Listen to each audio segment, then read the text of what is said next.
Okay, today's gear review is going to be at the Blackstar HT-Club 40 watt 112 combo amp. Now, to be honest, the amp sounds really good right out of the box.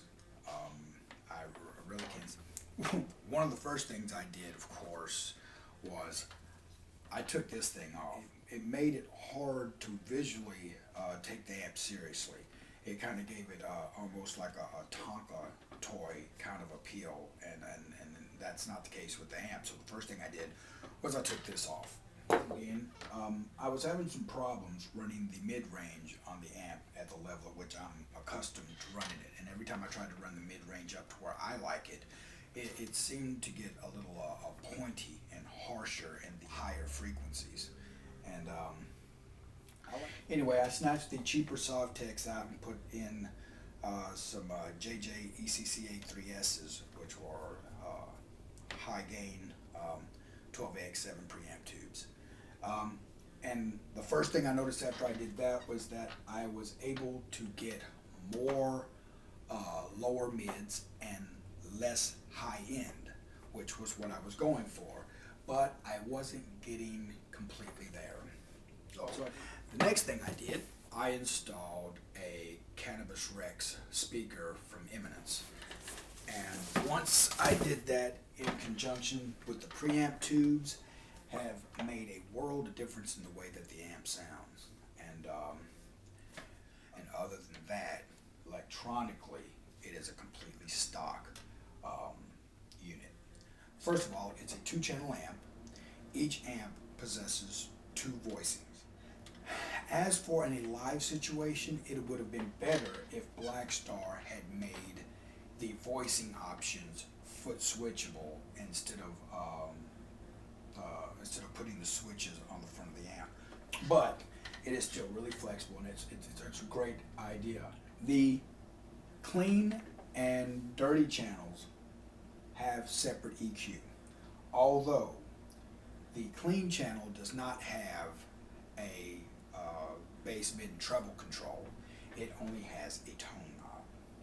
Now, the good thing about that is the tone knob sounds good throughout the entire suite, which is something I did not expect, because I figured having a tone knob that was going to be just the absolute downfall of this amp. But if you require more tweaking on your clean channel, like I figured I would, the fix on that is as simple as what I did. A $70 EQ pedal in the effects loop or through the front end, I'm running mine in the effects loop, will allow you the flexibility to shape the clean channel to exactly where you want it. After setting your tone knob to get the approximated tone, you could then use the EQ pedal to fine tune the amp. With the voicing switch out is a thinner, more aggressive, clean sound. Now, with the switch in, that's when the clean channel really starts to sound good. It gets a lot more headroom, it gets a lot bigger. But onto the OB channel, the switch out is more of a classic distortion. And by classic, I mean it has a little less gain, and the gain is a little less aggressive. It has more of a rounder quality to it. But the most important thing about it being in that position is the amp has a lot more low end in that setting, which I like. Now, with the switch pushed in, it is a more modern gain structure, less bass, but a lot more hair to the distortion. What I find I like the most, though, is if I'm going to run the high gain channel, which I don't usually. I normally just use the classic sound. But if I'm going to run the high gain one, I will use the EQ pedal in the effects loop, and I will bump up the 200. The 200 hertz.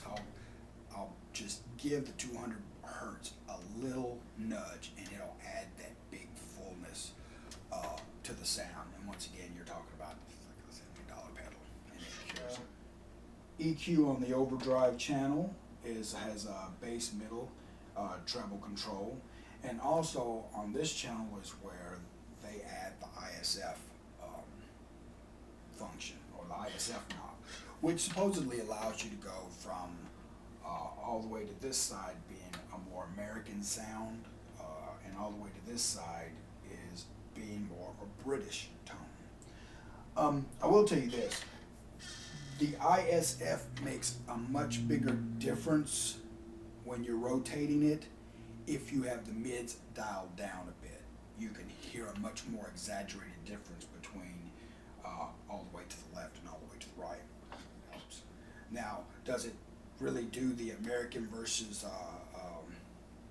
British thing? That's arguable. But what I will say that it does is it does give you a wide range of tonal possibilities just by tweaking that knob.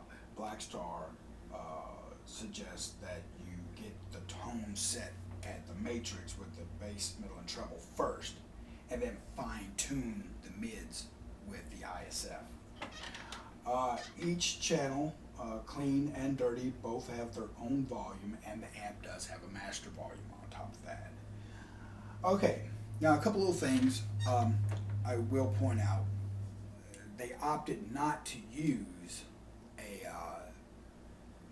preamp tube for the phase inverter, and instead made basically a MOSFET phase inverter section.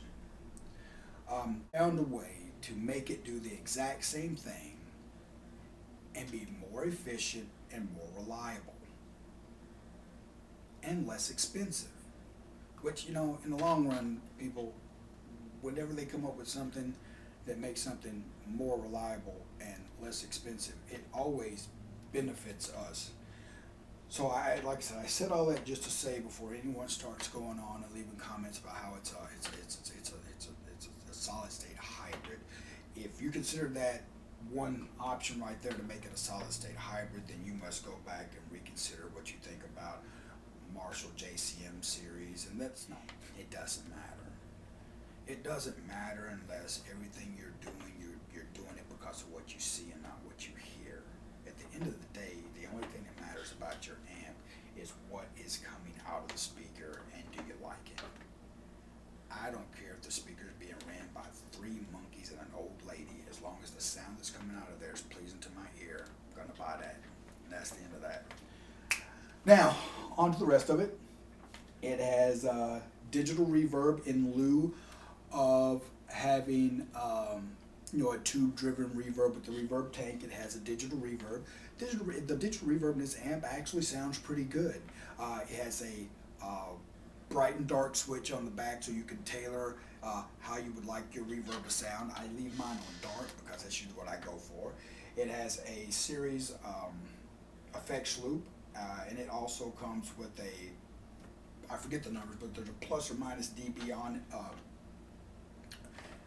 dB selector on there, so you can select it so that the effects loop coincides with what effects you're plugging into it. Now that we went up through all that, it's time to turn the amp on and give it a listen. It's going to be short and sweet and to the point because I already have a post up that I did as soon as I bought the amp. Try to hit on most of what it does. Another thing I forgot to mention was it does have a speaker emulated out in the back that sounds really good, that you can use for direct recording. Another feature that this amp has is that if you pull your guitar cable out of the front, the amp automatically defaults to a standby mode. Regardless of the position of your switcher, will automatically default to standby. You can record with regularly with the amp playing, or if you put the amp in standby mode, the direct out will still work, so you can do silent recording with the amp. Now, with all that last minute stuff finally shoved in there, let's get a couple listens.